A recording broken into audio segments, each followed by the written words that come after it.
It's a beautiful day so far.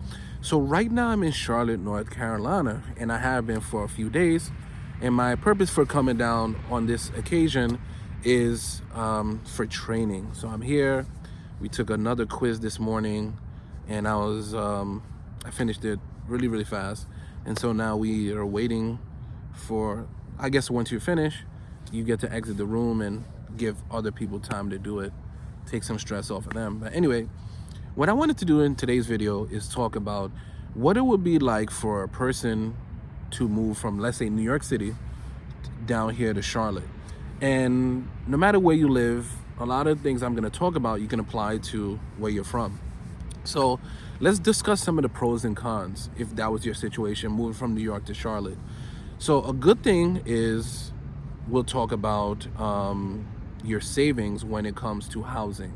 That's the number one expense that everyone has to deal with, and so we'll talk about that. I've seen numbers where you can save like 40%. So the average one-bedroom apartment in New York City is $3,500. Now, I don't want people to say, oh, I know of a place in Canarsie or whatever that I could pay like $2,000 or $2,200 or whatever for one bedroom. I said the average one bedroom is $3,500. So, and then down here the average is $1,500. So that's a $2,000 savings just from living. So remember that number. So let's just say in a year's time you could save $24,000 if that was your situation. And I was kind of in that situation. When we were living in Brooklyn, we were paying $3,300 for a one-bedroom apartment, and then the rent was gonna go up to $3,575. So that's kind of like our situation.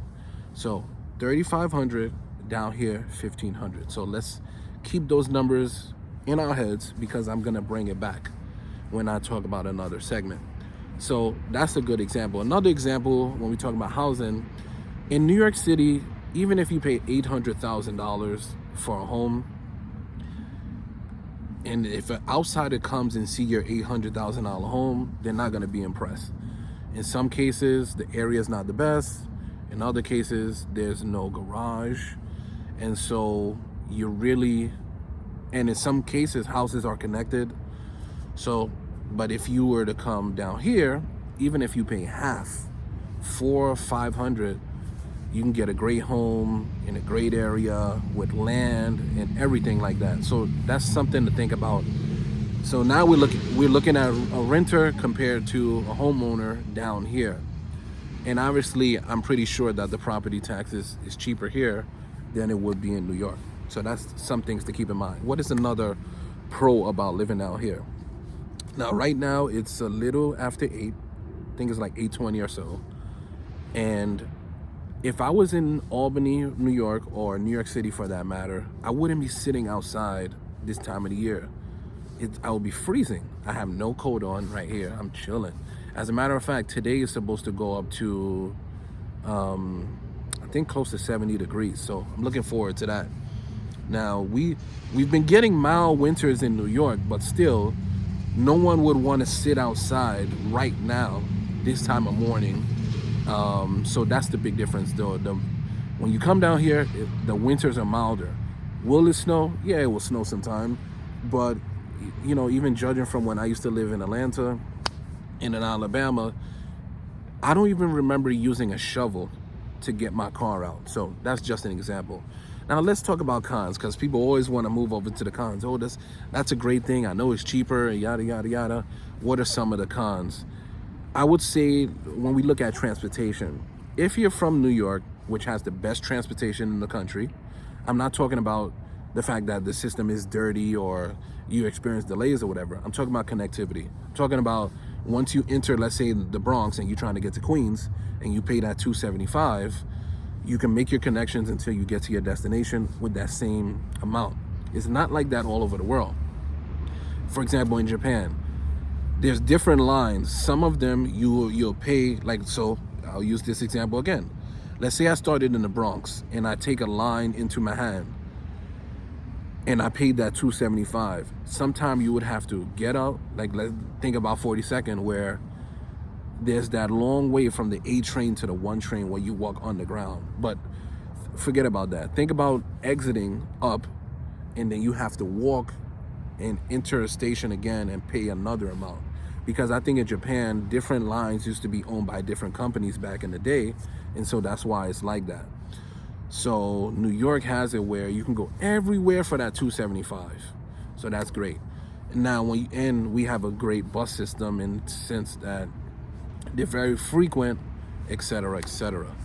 At a place like here, a lot of places don't have trains. They do have buses, but they're not as frequent. And the reason for it is, in a place like here, there's less people and a lot of people have cars. In a place like New York, there's more people and less people have cars. So that's the big difference in the frequency of the bus. So that's the thing. Now, how do you work around that? If you were to live down here, potentially where you're gonna work at, you don't wanna live super far from where you work until you get to start practicing driving and get good at it, etc. So that is one of the cons about living down here. Another thing would be, it's what people always mention no matter what. Whenever you try to get a New Yorker to even try a new place, forget about the nonsense where they say there's no Chinese restaurant, there's no bodegas, there's no convenience stores all over the place, and things shut down early. These are the complaints you always hear, but the number one thing people always say is that the pay is different. Hear me out. Remember I told you that savings in the beginning of this video. People will say, yeah, it's cheap here, but they don't pay good. People don't do the math is the problem. So that's why I gave you that first amount. And because there's two things. If you work for a company, try to see, and a lot of people have no intention from moving away from New York, but do this as research purposes, right? You work for a company, see what other cities and states that they have your company and see if you can transfer. A lot of time they won't adjust your pay. A lot of time you'll keep the same pay rate. But even if they do change it, here's something to look at. Because people really don't do the math. They in their heads, they're like, okay, if I get paid $75,000 a year, I don't want to drop to $50,000. But they're not doing the math. So remember the first example I gave where for living expenses, if you were to save $24,000, so you got a $3,500 apartment in New York City and a $1,500 apartment here, $2,000 difference, $24,000 savings. So let's just say 25, just to keep it clean. So if you were getting 75 up there and 50 there, it's the same thing. In fact, you're gonna still save more here. Why? Because the taxes are cheaper here. Childcare, because now we're parents, childcare is cheaper here. So that's another savings. Your car insurance is gonna be cheaper here. Because I remember when I first moved to Atlanta in like 2009, when I left Albany, originally when I had a policy for $100 a month, and I was young, I was under 25, which was great. It's cheaper than New York City. It was 100, and then Geico raised everybody's thing by 25, so it was 125. Immediately when I moved to Atlanta, I got a policy for 75. So I saved money right there. You're gonna find so many ways where you're saving money and it's matching. You just don't want to hear that you went from 75 to 50, when in fact it's the same thing, because you would have just been shelling out that extra money for your living. So you would have lost that money anyway, but now you might be able to you might be in a way better area here than you were over there. Or you might not even have to always try to look for parking. You know how parking situation in New York is terrible. In places like this, there's free parking, whether you're going to Walmart, Target, everywhere. You don't have to worry about, oh, I'm gonna get a ticket. And which is very, very stressful. Or you don't have to worry about alternate side parking like that, because that's another way where you get a ticket. So you're gonna find so many ways in which you can save on top of it being the same. So that's just something to think about. So hopefully this makes sense. If you have any questions, ask me down below. See you.